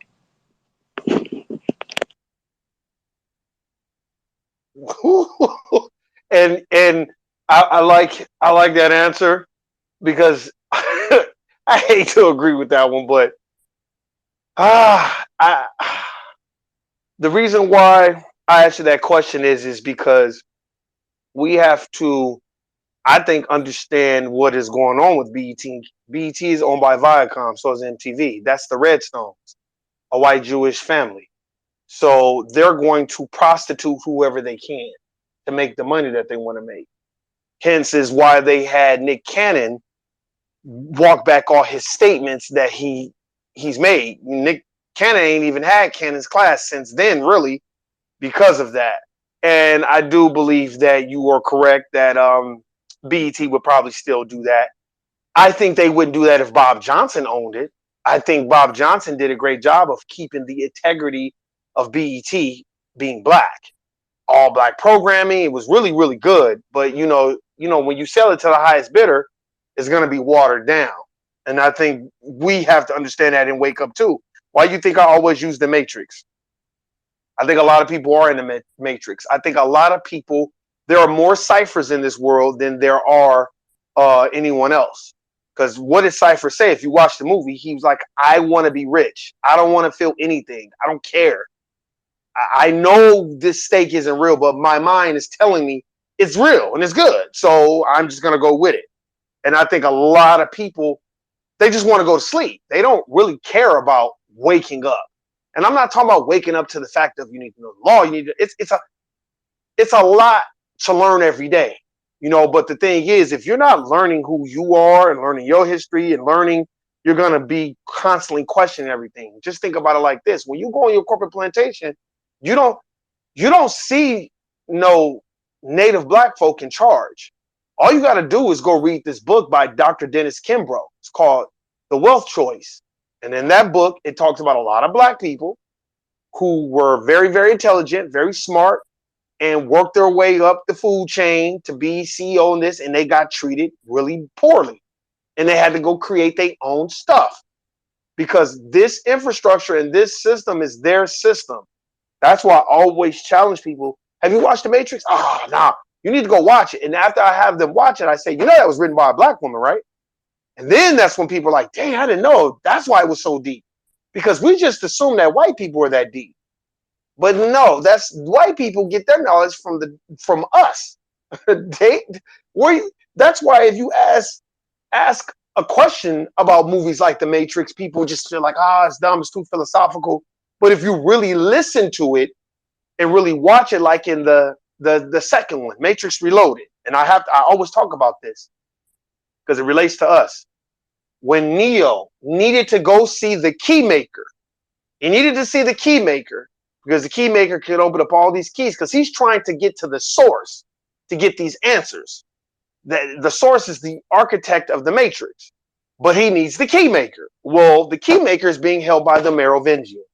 So as you're watching all this, the Merovingian says something really, really profound because Morpheus says everything begins with choice. The Merovingian was like, no, it does not. Choice is an illusion between those with power and those without. And when you say, well, what does that mean? When you go to the grocery store, who put the groceries in that store? I'm not talking about Ralph's. Who put the groceries in that store? Who told us that we got to eat this? They give us the selections that we got to eat. So in other words, the people that are in power, they're like Donald Sterling. A lot of people don't like what Donald Sterling said, and what he said was out of pocket, but what he said wasn't a false statement. He said, from his perspective, I give you your lifestyle. I'm the reason why you have these cars and all this stuff, because their value of us is entertainment only.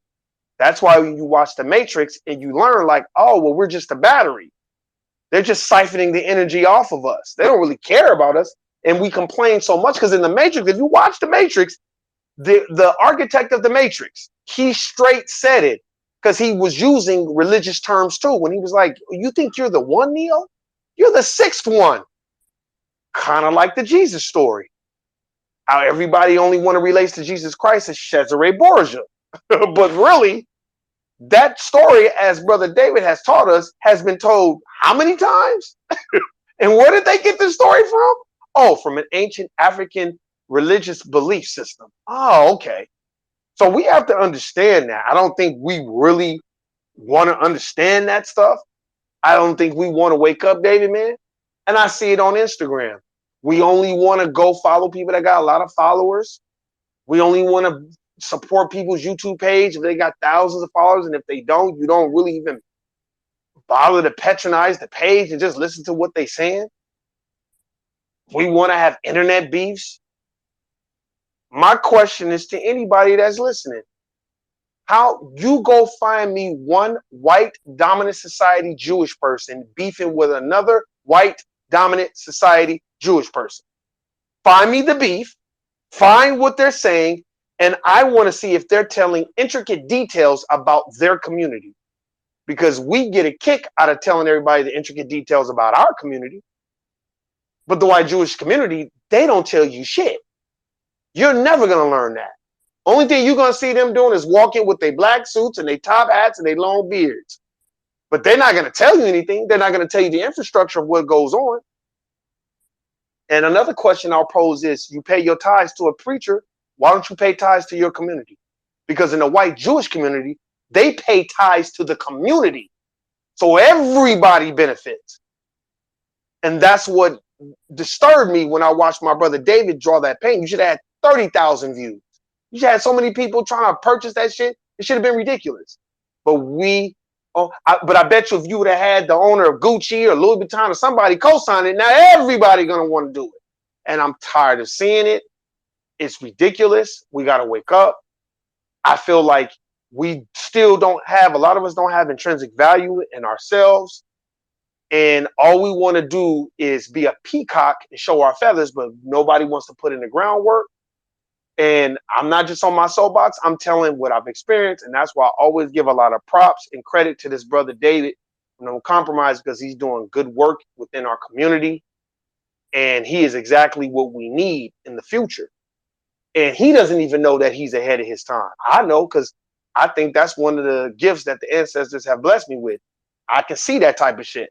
And that's why I told this brother, be prepared because when that success will start coming your way, you're gonna be like, whoa, because it's bound to happen. Because you know a lot of people they not on that education like you are, and I think more people need to hear what you got to say. Man, any last words, brother Ben, before we want to get out of here? Yo, I appreciate that, my bro. But you you done pretty much said it all. Literally, like I was going I was going to talk about the value. You put that out there already. So I would say I second to what you said. You literally said what I was going to say. I don't feel the need to repeat it. You put it perfectly. Certain things you don't do. You know what I'm saying? You don't go dancing after Michael Jackson. You don't shoot a jump shot after Michael Jordan. So I'm gonna leave that one alone. You said a classic. I ain't gonna say nothing after that. No, man. I'm sorry, David, man. I was very, for the people that's in this room, my brother David, man, he's an artiste as well. Very, this is a multifaceted, multi-educational, multi-talented brother. And we don't big up each other enough. And we sit around and wait for everybody else to co-sign this shit. And I was pissed off, man. I was pissed off, man, because I'm looking, I'm like, now, why doesn't this brother have 10,000 just views? Damn, could he get the views? Could he get the look? Damn. And it just goes to my point. That's why I was not happy about that, because I just felt like when we see each other displaying raw talent from our melanin, we gotta support it. I'm not saying, I'm sorry, David, I'm not saying that we're not supposed to support Gucci. I want my people to wear the Gucci and Louis and Balenciaga and all that. I'm not saying don't wear that. I'm not saying don't promote it. That's what I'm saying. I'm just saying that same value that you have in Balenciaga, why you just can't have that same value with your brother? You know what I mean? Like, why is that? Why is it we have more value? I was, like I said, brother, when I was riding around in Chinatown and all this other stuff, that really angered me because, yeah, Dave, I don't know if you've been in Las Vegas, but nigga, these niggas had blocks. We not talking, it wasn't just no one block. You saw me driving. It wasn't just no one block. Wait till I do the west. I'm not even gonna do the west side yet. I'm gonna do that last, so you can see everybody else and how they have the intrinsic value in their own community, and they just not out here talking about vote for Obama because Obama. No, we need Obama back. Obama ain't do shit for black folk. You know what I mean? And you look at these lower level political activists who want to be in office, but they don't really want to do shit for the black people that's in the community. So it's just like, damn, man, we don't even have the intrinsic value when it comes to business, because a lot of us don't have it in ourselves. And when it's a black business, I mean what I said. When it's a black business, a nigga want to question what you doing with the money. Now, I didn't already purchase your stuff, so what you doing with the money? Oh, you going out and buying the biz. Like, why does that matter? But when it's a white business, David, how many people do you see questioning a white business's CEO of what they doing with the money? It doesn't happen. You don't see. I've never witnessed a black person go to a Fortune 500 business and purchase something and be good with the purchase and then turn around and say, I want to speak to the CEO because I want to know what he's doing with the money that I just That doesn't happen. But only in our community, we want to question. We want to question what kind of car you drive. What's this? What's that? What does it matter? What does it matter? And I'm so tired of black folk wanting conscious people to be broke. You can only be conscious if you broke. Like, I'm tired of that shit, man. I see it a lot. I know you see it, David, on Twitter and Instagram. You damn near gotta be broke for a nigga to think that you conscious and are awakened. And then once you start getting to the bag, now you're not conscious no more. You can look, David, you can still be giving so much money to black businesses, doing everything you can, but since you got a little bit of the bag, you're not conscious no more. You done changed. This what I'm saying? It's like and then we go out. Come on, David, man. I get it. I remember, look, just for all y'all that's listening, I remember David did this podcast, right? I wanted to jump on there so bad. He did this podcast and he had these sisters with brilliant businesses. Brilliant businesses. They still got their businesses going. And I remember those sisters were very, very careful of what they really said because they didn't want to tarnish their brand. But translation, a lot of black people wanted the discount. A lot of black people wanted the homie discount. They wanted it for free. You know, they want to question everything about those sisters' business practices. But man, let me tell you something. You go around a dominant society, they don't do that shit. They can hate each other and still support each other.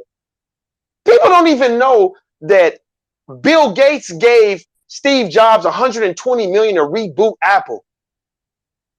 Nobody even knows that. Everybody just no. Steve Jobs was damn near broke, about to go bankrupt. They had no money. Guess what? His buddy, motherfucking Bill Gates, is like, well, here go 120 million so you can restart whatever the fuck you need to restart. Not, I'm gonna give you 120 million, and I need to know detail by detail. Here's your 120 million. Now get the fuck out of my face and go do your little Apple shit. Now look at Apple. But people don't even know that. And my question is always this. I bet you niggas like David, me, we can't even go to a nigga to get $5. Nigga gonna be like, nigga, I see you. I see you on Instagram. You don't need no $5. It's like, it's crazy, man. It's just crazy. And I was very disappointed.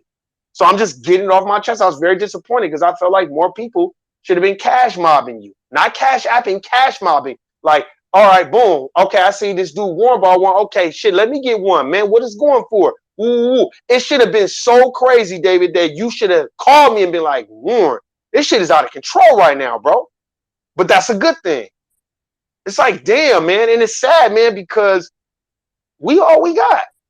Straight up. You saw it, David, when I went to, tell me, David, you saw me when I drove through Chinatown and Koreatown. What did you think about that? Tell the people on here, what did you see when you saw that video? I saw nothing but Asian communities. Like as far as just stores, they had it all. They had beauty supplies. They had supermarkets. They had gambling spots. They had hair salons. I think at one hair salon that you passed by, I think it was black people coming out of that joint. They had uh, uh, again, like they have a ton of restaurants. They had a bank. They had a dentist office there. Like they had everything that you would need. You know what I'm saying? In all honesty, and it wasn't just one block. I think you drove for like 7 minutes straight, just driving straight, and you could see block after block, and then in between it, you see some Latino type of stores or whatever, but there was no black owned businesses in those Asian communities. I didn't see it. If you did show one, I missed out that one. There was no black uh, uh, no black businesses there. No black barbershop, no black grocery store, no black food restaurant. Rather it be, I don't know, it could be soul food or whatever you want to call it. There was just nothing owned by black for blacks. I didn't see not one. And like I said, you drove for like 7 minutes straight with no pauses in the video. So I mean, it might have been like 8 miles, 7 or 8 miles you drove with nothing but Asian communities in Las Vegas. Not like in New York, but like in Las Vegas. Like what the hell they doing there? Look, I know you gotta go. We about to land it. We about to end it soon, but I'm just letting the people that's listening, bro. I've been coming to Vegas since '85, and I'll say it again. I'll say it again. I want everybody to listen, and I want everybody, bro. I remember when I worked at the YMCA, and I worked with the governor at this time. It was his grandson, and he was telling me it made it click. He said, Warren, man, don't take this the wrong way, but My grandfather, who's the governor, and my dad, they had a talk with me, and they told me, I remember when it was just whites and blacks in Las Vegas. And they distinctively, told me, he said, we view Latinos, if they don't got a gardening tool in their hand, they don't belong here. And these were good old boy Republican redneck country motherfuckers. And they said it was like, we just remember when it was just whites and blacks. That's really what this city was meant for. It wasn't really meant for, like, and the reason why I'm saying this to you, David, is because you got all these immigrant groups coming here acting like they better than us. And I'm hearing from the governor. This isn't no peon councilman. This nigga ran, he's the president of the state of Nevada type shit. Basically say, because he told me, he's like, I'm not lying. I can call my grandfather right now. He was like, hey, he'll tell you. He was like, he'll tell you. He was like, man, he ain't with all that. And once I was told that, David, it clicked. Years later, he told me this in 2003. It's 2022, about to be 20 years later. And now I see why. And at the time, I wasn't educated. He was like, he expanded. It was me and another nigga. And he expanded a little bit. And I was like, why your grandfather say that? And he's like, because he just feel like, Latinos and all these immigrants, they're taking black people's jobs. And look, I'm gonna put this on here, David, so you can understand. The governor at the time, where my mom lived, she lived on the west side, the historic west side of Las Vegas, all black neighborhood. He took my brother's school. He didn't know it was my brother. He took my brother's school and all the black kids to the governor's mansion. He was responsible for the Millennium Scholarship for white and black kids only. Now, this is what was told to me from his grandson that I worked with. And when he said that, and he was younger than me, he was just like, my grandfather and my dad feel like they just taking black people's jobs, and the people that are here that deserve the jobs, they don't deserve jobs because they're illegal immigrants. So they don't belong here. And he said it just like that. So after that, looking 20 years later, I'm like, damn, he was right. That's why I don't think a lot of black people understand. We have a lot of we should have more conservative values. Because if you think about it, what that governor was saying 20 years ago is a fact today. If we would have been more on no immigration, they can't be here, then it wouldn't be a tug and war at the corporate plantation fighting with people. I wouldn't be, David, I drive through those neighborhoods all the time. Why am I driving through a neighborhood and the Asian community got blocks and blocks and blocks of businesses? And David, you saw those businesses before we in this space. Tell the people, how did those businesses look? Were they dilapidated? Were they old? Were they ugly? How did they look? Tell the people. Nah, they was well put together. Not only was they well put together, they had their advertisement very well. You know what I'm saying? Like the windows were clean. It wasn't all dark, or it wasn't um they made an initiative to have their signs in big, bright, bold, and they had LEDs. They were creative. I mean, nothing new. They didn't create nothing new, but they were creative in what they was doing. Um, and one of the biggest things is that they had too. They had their own people coming in and out of each and every store. Like, and it was one store you came to a stoplight on, and they was out. It seemed like it was like a line, like there was people outside kind of waiting. I couldn't catch if that was what type of store it was, but it was like they weren't gonna go nowhere else. Like they really had it intact. That's what I seen. That's what I seen that they had the support system there. Like their own people was there. They and they had some of our folks there too. There's some blacks there too. Like I'm talking about as customers coming in and out the stores. Thank you for that, my brother. You know why I'm glad you said that? Because I'm gonna do a couple of other communities and I'm gonna go to ours last. But you noticed that. And just to let you know, out here in Las Vegas, Nevada, we have what's called Contact 13. And the lady's name is Darcy Spears. And it's a segment called Dirty Dining. You can look it up. And dirty dining means if you have a grade level for food that's not an A, and you have a whole bunch of complaints, and because the health district goes out and they do an inspection on restaurants. That's everywhere. That's in New York. That's everywhere. Well, the health department, they'll give it to Contact 13. So if your shit is nasty, Darcy Spears goes to your restaurant and puts you on blast and asks you, like, really, that's what I want to do. Because like this is I'm trying to segue before we end it. I keep saying we ended, but it's just so much. Do you know that neighborhood that I drove in and you watched, David? They've been on Contact 13 thousands of times, and I've been watching it for years. Thousands of times, David. They've been on Contact 13 dirty dining. Roaches, rats, roach infestation, rats, all the time. Expired foods. You know, they serving you, oh, you want to go to get you some seafood? Well, the seafood is 8 months old.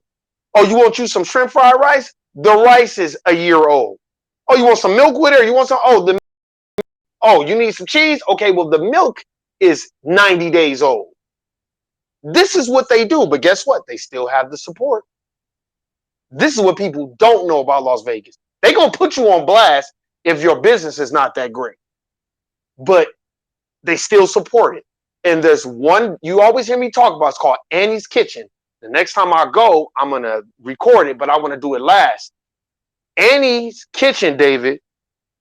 Annie's Kitchen was on Contact 13. You know why she was on Contact 13? Black-owned business on the historic West Side. She had a grade A+ for 10 years in a row. No roaches, no rats, no nothing.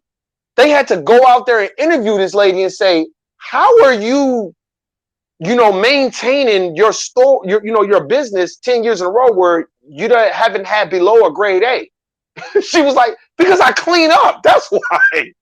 You know what I'm saying? Because black folk, we had to clean the master's house. We had to clean ours and the master's house. So cleaning is embedded in us. So it's just so funny to see that community that I put on video, and you still see people there. Oh, and that place that people were lined out outside, that was an Asian business, and it's always like that. And if I'm not mistaken, I think that was one of the businesses that was on Dirty Dining for a roach infestation. All those Asian places are always on the news. Always on the news for dirty dining. David, one Asian place, they lied and put up an old grade that was expired. And then when she came there, she was basically like, this ain't even the right grade. The real grade is right here. You got a D. How do you get a D? That means you're just not cleaning anything up. But guess what, though, David? You still saw a whole bunch of people there supporting it now, didn't you?